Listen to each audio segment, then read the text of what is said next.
שלום לכולם, בעזרת השם, בסרטונים הבאים נדבר על אותיות השימוש משה וחלב, מהן אותיות שימוש ומה הכללים שלהם. בסרטון הזה נדבר על מם השימוש ושין השימוש. הבה ונתחיל. אותיות השימוש. אותיות משה וחלב הינן אותיות שימוש, וכשמן כן הן, משמשות ועוזרות ומסייעות להבנת הדיבור. מם השימוש, כלל א'.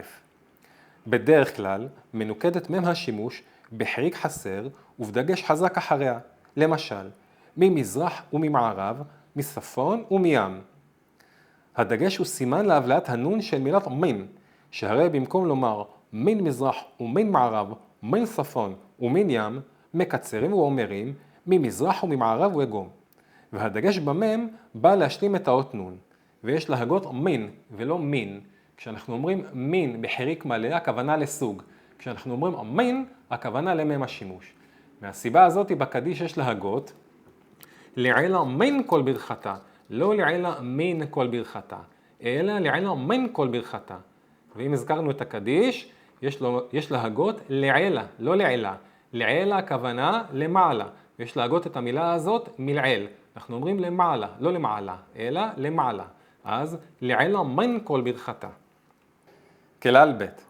לפני אותיות א', ה', ח', ר', עין, תבוא מם השימוש בצירה, כתשלום לדגש שלא יוכל לבוא באותיות גרוניות. למשל, מארץ מצרים, מהר סיני, וניסע מחורב, מרחובות הנהר, מעם אבי.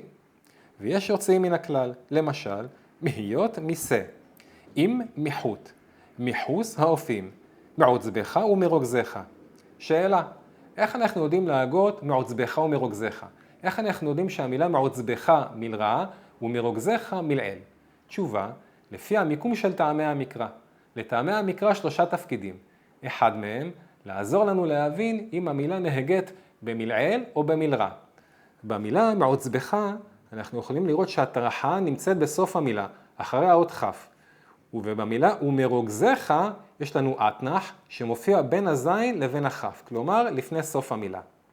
עכשיו בואו ונקשה. נגיד ואין לנו את טעמי המקרא. יש לנו נטו אותיות ותנועות. איך בכל זאת במקרה דנן אנחנו יכולים לדעת אם הוגים את המילה הזאת מלעיל או מלרע? תשובה. כל מילה שמסתיימת בכף סופית כמוצא, אם לפני הכף יבוא סגול, אנחנו נהגה את המילה הזאת מלעיל. ואם יבוא שם שווה נע, אנחנו נהגה את המילה הזאת מלרע. מהסיבה הזאת, בתפילה אנחנו אומרים, וקרנו תרום בישועתך. אבל אחר כך, כי לישועתך, קיווין וסיפינו כל היום. למה המילה הראשונה בישועתך, והמילה השנייה לישועתך? למה? מהסיבה שלפני הכף בישועתך, יש לנו את התו שמתחתיה יש סגול. לעומת זאת, לישועתך, מתחת לתו יש לנו שווה נע. ואז אנחנו יודעים שהמילה הזאת היא מלרע. כלל ג'. לפני אות יוד שבעית, תבוא מם השימוש בחריק, והיוד נחה, ואינה נקראת כלל. למשל, לא יסור שבט מיהודה, מים חיים מירושלים, אשר ממין הישימון. ולמה היוד נחה ואנחנו לא שומעים אותה ולא משמיעים אותה? מאחר ולעולם, לעולם כלומר אף פעם, לעולם לא יבואו שני שבעים נעים רצופים. לא אומרים מי יהודה, אלא מיהודה. לא אומרים מי ירושלים, אלא מירושלים, וכן על זו הדרך. ואלו הכללים של מם השימוש. ועכשיו נעבור על הכללים של שין השימוש. שין השימוש כלל א'. בדרך כלל מנוקדת שין השימוש בסגול ובדגש חזק אחריה. למשל, אשרי העם שככה לו, ששם עלו שבטים, שיאמרו כלילת יופי.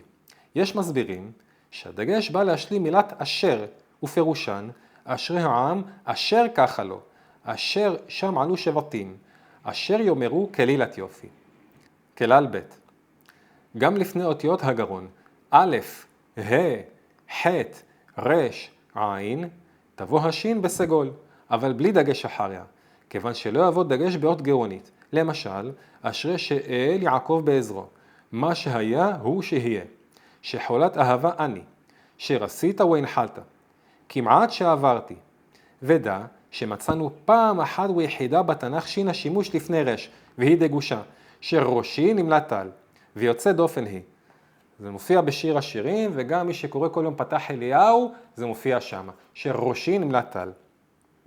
והתימנים גורסים גם בברכת מעין 3, שרצית והנחלת, ברש דגושה.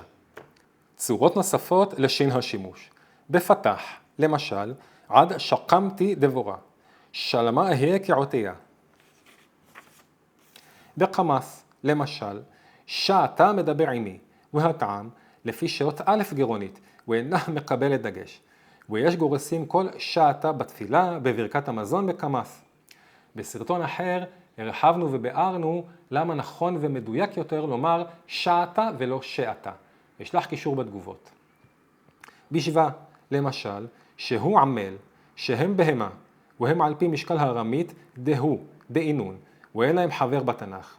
דה בארמית, שבעברית. ועל פי זה אמר בן גבירול בשירתו, מליסתי בדאגתי הדופה, שהיא מניק כתופה. וכמובן כל המילים הנ"ל פירושן כאילו כתוב, שעתה, שעתה, שקמתי, שקמתי, שלמה, שלמה, שהוא, שהוא, שהם, שהם. ואלו הכללים של שין השימוש ומם השימוש.